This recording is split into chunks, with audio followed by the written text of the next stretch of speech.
Hi everybody, I'm Danny Dancer. I'm the social studies educator here at Children's Museum Houston, and today's Educator Moment is sponsored by Reliant Energy. So it is spring break here in Texas, very exciting, which means it was time for me to finally take down my Christmas lights.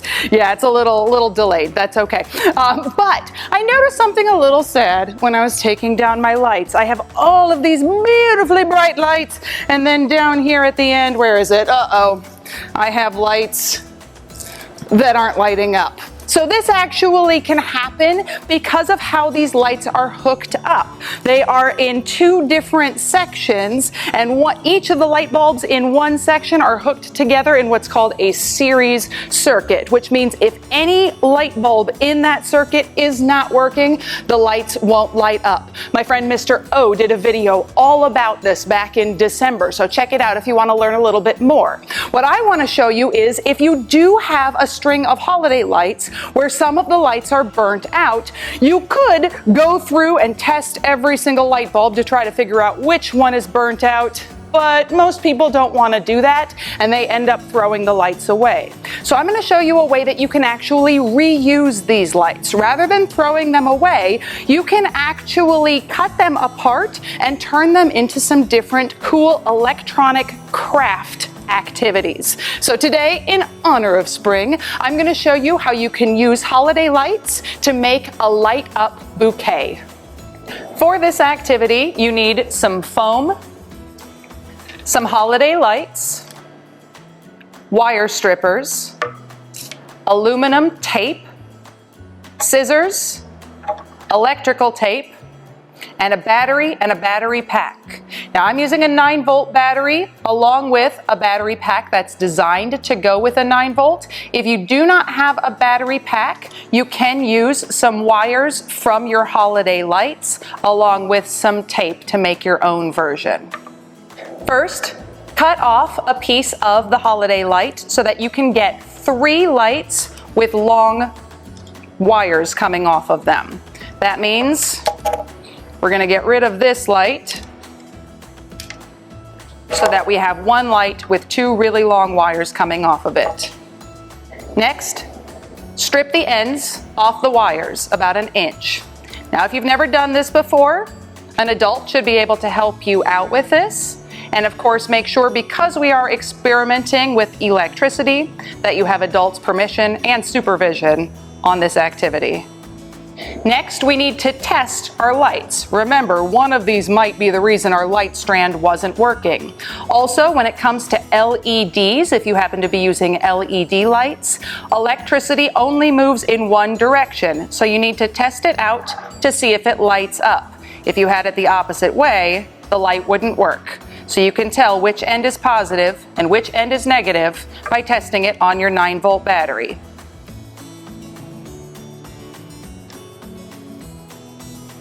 Once you know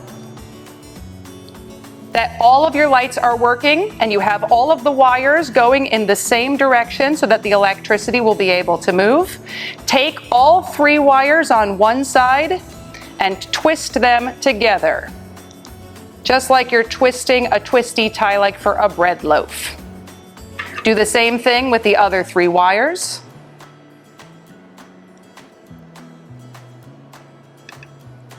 Now test it again to make sure all 3 lights are still working. As long as they are, we can move on to the next step of the project. If you're using a battery pack, you're going to want to split the ends, strip the ends of your battery pack so that you have a little bit more wire showing.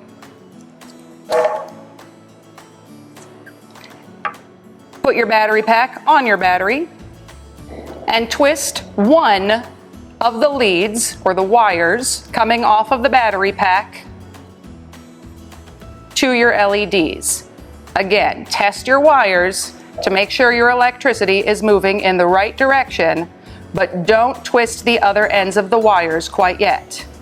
Now, like I said before, if you don't have a battery pack, you can just take some extra wire that you have from your LED lights, strip off the ends, and tape them to the top of your battery pack using electrical tape only. This isn't as secure of a connection. A battery pack does work a little bit better, but it is an option if you don't have one of those available. For this next step, we need a piece of green foam about 5 inches square, our aluminum tape, which you can get at a hardware store, and some scissors. Now again, if you don't have aluminum tape, you can do this with aluminum foil, and you can tape or glue it onto your foam. It doesn't work as well. It tears a lot more easily. So aluminum tape is a much better bet, but if you don't have that, you can try it with aluminum foil. Cut 2 pieces of aluminum foil that are both about 3 to 4 inches long and maybe a little bit less than 1 inch wide. Peel the back off one, and you're going to place it in the bottom left corner of your green square, going up. So it'll look just like this. And I'll keep this facing towards the camera for this next step. So this is my bottom left corner. My strip is going up. Next, peel the back off the second strip, and you're going to place this along the bottom. You want to have it so that it's not touching your first piece of foil, right down towards the bottom, and have about 1 inch, maybe a little bit less than 1 inch, hanging off the edge of your foam, and then wrap it. Don't cut it. Very, very important. Wrap it around the back, just like that. This is going to actually become our switch because we're not using a switch that you would flip on and off. This is going to be part of our switch for this project. All right, so 1 piece of foil along the left side, right at the bottom. The other piece of foil goes along the bottom and wraps around to the back. Now it's time to add the other pieces of our circuit. Take some electrical tape and tape it over the connection you've already made from your battery or your source to your lights or your load, so that we have a nice insulating material covering all of that wire. Next, take a couple of long pieces of electrical tape and tape your battery down to your green foam right around in the middle between top and bottom, on the right side opposite your aluminum foil. When we wrap this up, we're going to start wrapping it from the battery side, just like that. The wire coming off of your battery pack that isn't attached to anything yet is actually going to attach to your metal foil that's along the bottom of your green foam. Cover that with electrical tape. Make sure all of the wire is covered and really press down so that you get a good connection between your wire and your conductive or metal tape. Finally, we're going to take our last wires that aren't connected to anything yet so that we can complete our circuit. We are going to set that on top of our other piece of aluminum foil and tape that down. Again, make sure that all of the wire is completely covered by the electrical tape and that you really press down.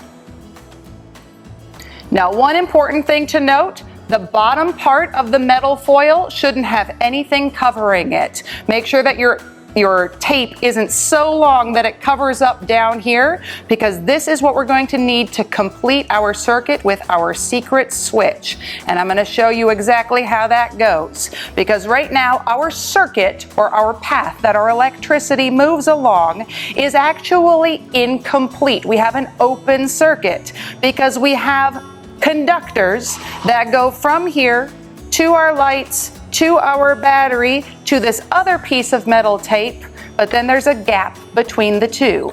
The way that we close the gap is by touching this metal foil here to this metal foil on the outside, and when we do that, our lights light up. So the way we finish off our project is we start at the battery side, keeping all of the wires tucked in so that just our lights are sticking out the top.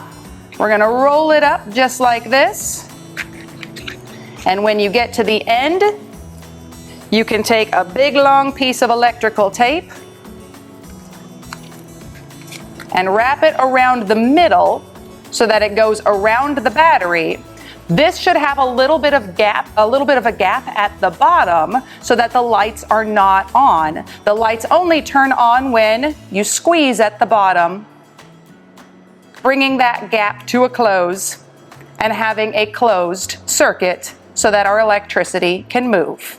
The last step is to make this look like flowers. We've got the bundle down here. We're just going to use our extra pieces of foam along with some scissors to cut out some flower shapes, which we can then poke through our lights so that we have a lovely bouquet.